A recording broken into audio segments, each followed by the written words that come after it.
Ну что, последняя часть Гамсутля. С вами Магомед Елхаро, гильдия гидов Елхаро.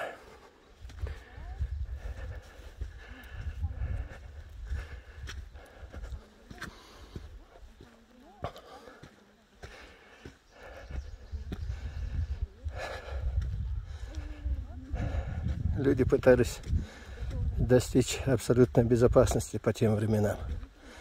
Поэтому поднимались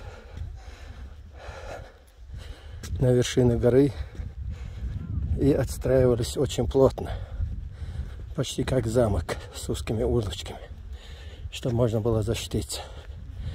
И к тебе идет только вот такая узкая тропа. Так что от полчищ на равнине очень удобно защищаться. Ну и пока он поднимается, можно сбрасывать камни отсюда снизу. И на каждом повороте неприятель несет урон.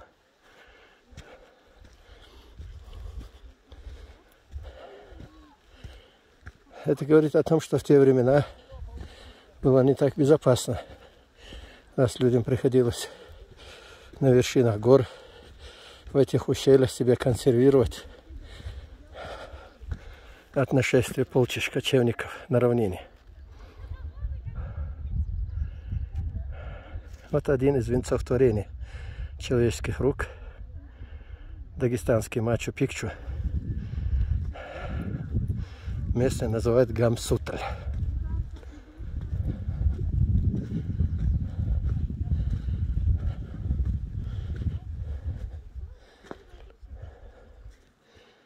Кого-то похоронили тут рядом с дорогой.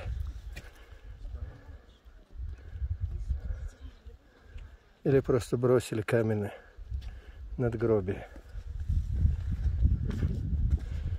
Не слишком приятно это все видеть. А кто здесь похоронен? Даже не знаю, то ли это надгробие, то ли это кладбище кто-то разобрал и бросил. Это, в принципе, памятники надмогильные.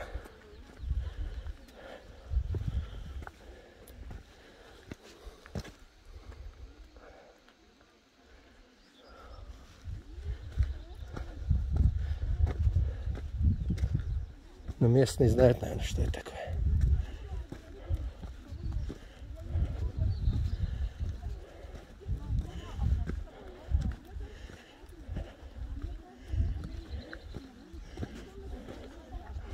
Вот смотри,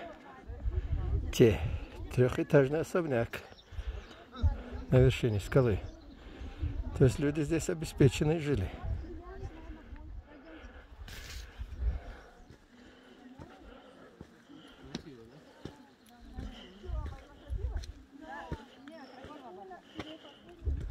Вот есть еще одна тропа, которая огибает скалу. На той стороне Гамсутль хребтом идет вниз. Зачем? Она уже завяла у меня в руках.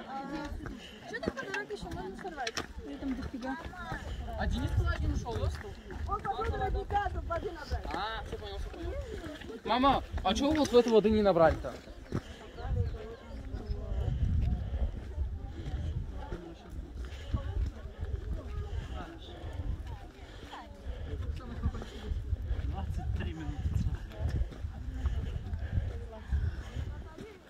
Салам алейкум.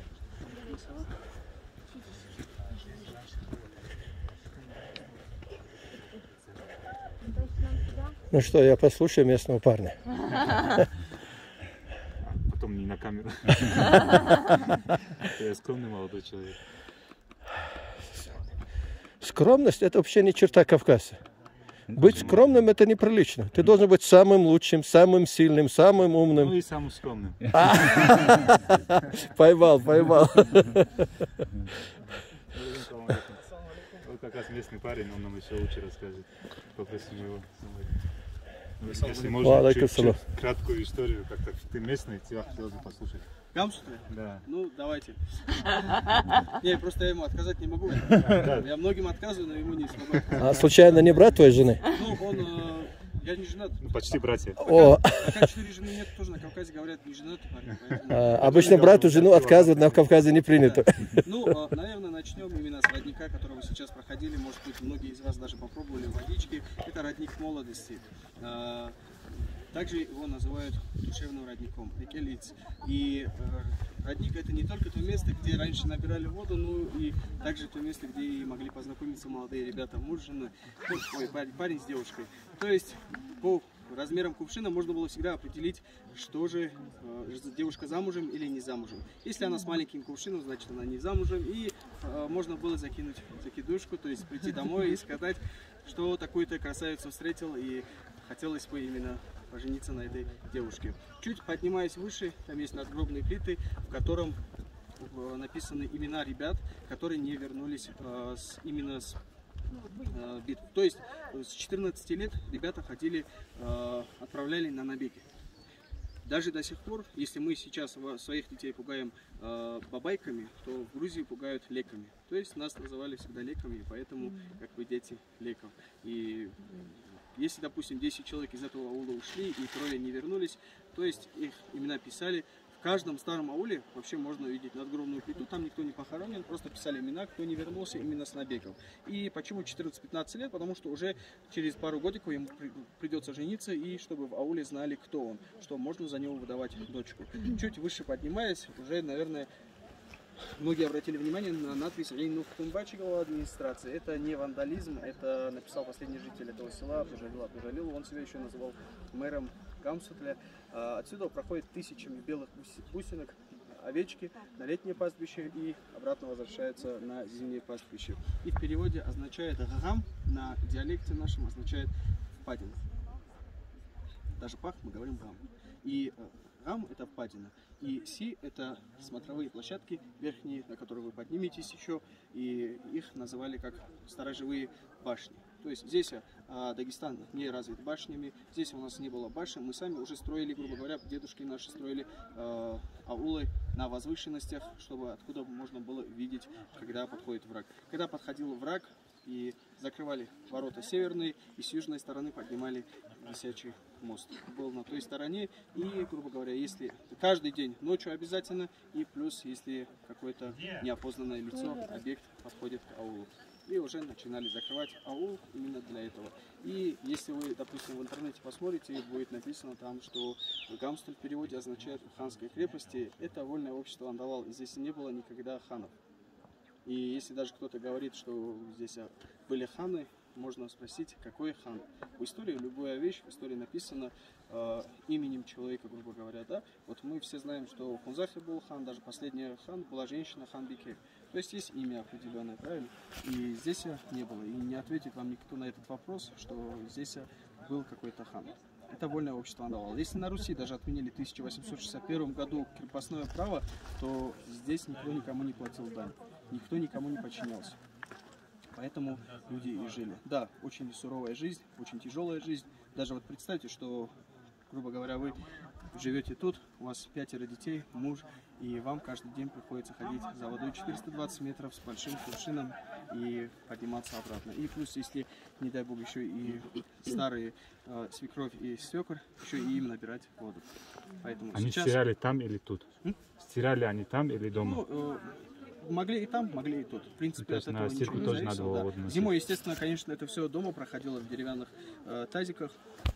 Раньше были такие тазики, в музеях они даже до сих пор сохранились, но уже, конечно же, никто ими не пользуется. Уже сейчас есть пластик, есть нержавейка, поэтому в 1963 году уже началось выселение жителей. Почему? Потому что это тяжелая жизнь, и так как напротив аул Чох, и один из самых богатых, выше, мы его не видим, один из самых богатых колхозов считалось чохских в Дагестане, и поэтому людей именно кто-то пошел доярками, женщин забрали, кто-то трактористами, кто-то чабановать, и многие отсюда переехали уже на чохские земли, некоторые прикутанные хозяйства, это Улубиевка и Сафар-Али, и уже переселились. И уже в 2001 году вернулся сюда Абдужалил, до этого тоже здесь был. Я в 2003 году первый раз здесь был, еще маленький, когда был, в 2007 году был, тогда еще вот они вдвоем жили здесь. Бабушка Патимат, вот ее дом даже до сих пор сохранился, и Абдужалил, вот 2 человека. Но у них тоже между собой, честно сказать, были контры и не общались, очень так теплых отношений между собой не было.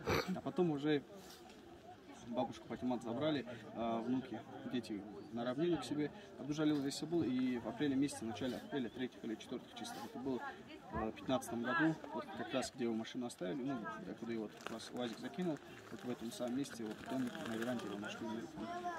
Ну, Абдужалилу я всегда говорю, начиная с меня, все могли бы, кто сюда приходит, зарабатывает, поставить мемориальную хотя бы доску, именно что был такой человек.